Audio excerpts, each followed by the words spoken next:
I never thought something like this could happen to me. I was just driving home after a long day at work, tired and distracted, when everything changed in an instant. One moment, I was at a red light, and the next, I heard the screech of tires and felt the impact of another car slamming into mine. The world spun, and then everything went black. I remember feeling weightless, like I was floating, and then I saw my own body slumped over the steering wheel. Paramedics were rushing to the scene, working frantically to revive me, but I wasn't scared. In fact, I felt this overwhelming sense of peace, like nothing in the world could hurt me anymore.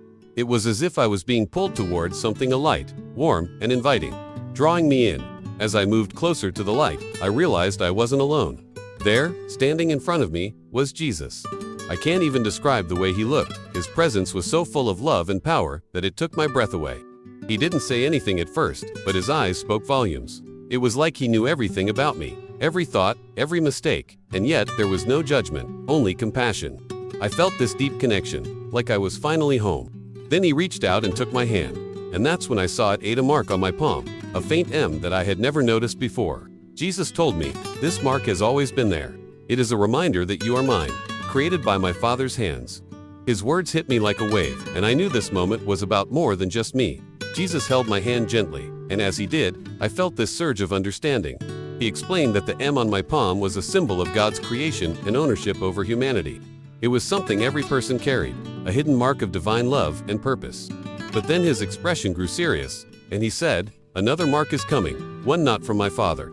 It will deceive many, and those who accept it will lose their way." My heart sank as he spoke. I couldn't understand how something so terrible could happen, but Jesus looked at me with such certainty that I knew it was real. He wasn't just warning me, he was preparing me. As he continued, I was shown a vision of the future. It was a world I barely recognized, filled with technology that seemed both amazing and terrifying. People were using hand implants for everything, buying groceries, unlocking doors, even proving their identity. It looked so convenient, so normal, but I could feel the danger beneath the surface. Jesus explained that this system would be promoted as progress, something everyone would want. Governments, businesses, and even some religious leaders would support it, calling it the future of humanity. But he warned me, this is the great deception. It will not be forced on anyone. People will choose it willingly, not realizing the cost.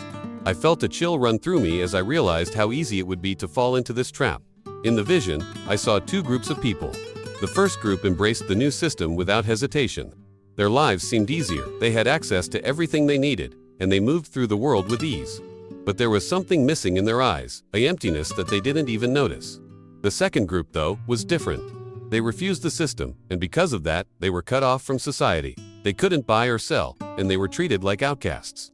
But despite their struggles, there was a light in their eyes of peace and strength that came from knowing they were following God. Jesus told me, "The road will not be easy for those who choose me, but I will be with them. They will lack nothing, for I am their provider." As I watched, I saw how subtle the deception was. It wasn't some dramatic, evil force coming to take over the world. It was gradual, almost invisible, disguised as something good. People were drawn to it because it made life easier, and they didn't stop to question what they were giving up in exchange. Jesus looked at me and said, "This is why you must warn them. Tell them to build their lives on me, not on the things of this world.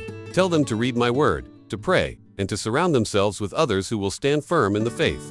His words burned in my heart, and I knew I couldn't stay silent. This wasn't just a vision, it was a call to action.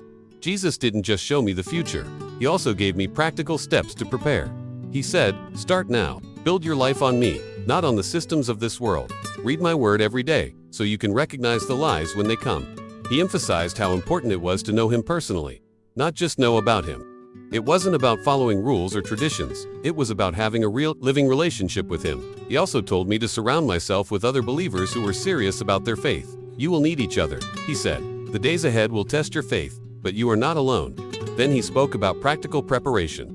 He told me to reduce my dependence on the things that could easily become traps: technology, convenience, and even the comforts of modern life. "Learn to live simply," he said. "Store up not just physical resources, but spiritual ones. Pray without ceasing, and trust me to provide for your needs." His words were so clear, so direct, but they weren't meant to scare me. Instead, they filled me with a sense of purpose. I realized that this wasn't just about surviving the future, it was about living fully for him right now, in every moment. As the vision continued, Jesus showed me how the deception would spread. It wasn't going to happen overnight, but slowly, almost imperceptibly, people would start to rely on the new system for everything: work, travel, even their social lives. At first, it would seem harmless, even helpful. But over time, it would become a trap, pulling people further away from God without them even realizing it. Jesus said, "The enemy doesn't need to force anyone. He only needs to make them comfortable, to make them think they don't need me." That hit me hard. I realized how easy it would be to fall into that trap, to get so caught up in the convenience that I forget what really matters. Then Jesus looked at me with such intensity that I felt it in my soul. He said, "Tell them to trust me. Tell them to be ready. The time is coming when they will have to choose, and I want them to choose life." His words echoed in my heart, and I knew this wasn't just a message for MIT, it was a message for everyone. He wasn't just warning us about what's coming, he was giving us a chance to prepare, to strengthen our faith, and to stand firm when the time comes. I felt this urgency, this burning desire to share what I had seen, to help others understand the choice they would have to make. When I finally returned to my body, it was like waking up from the deepest sleep. I could hear the paramedics shouting, "We've got a pulse," and I felt this overwhelming gratitude to be alive. But more than that, I felt this incredible sense of purpose. I knew why I had been given this second chance. It wasn't just for me. It was so I could share what I had seen, so I could warn others about what's coming. I didn't have all the answers, but I knew one thing for sure. Jesus is real, and he's coming back. The question is, will we be ready? Since that day, my life has changed completely. I've started reading the Bible every day, not just as a habit, but as a way to hear God's voice and understand his heart. I've joined a group of believers who are serious about their faith. And together, we're learning how to live in a way that honors God, even in a world that's moving further away from him. I don't know what the future holds, but I know who holds the future.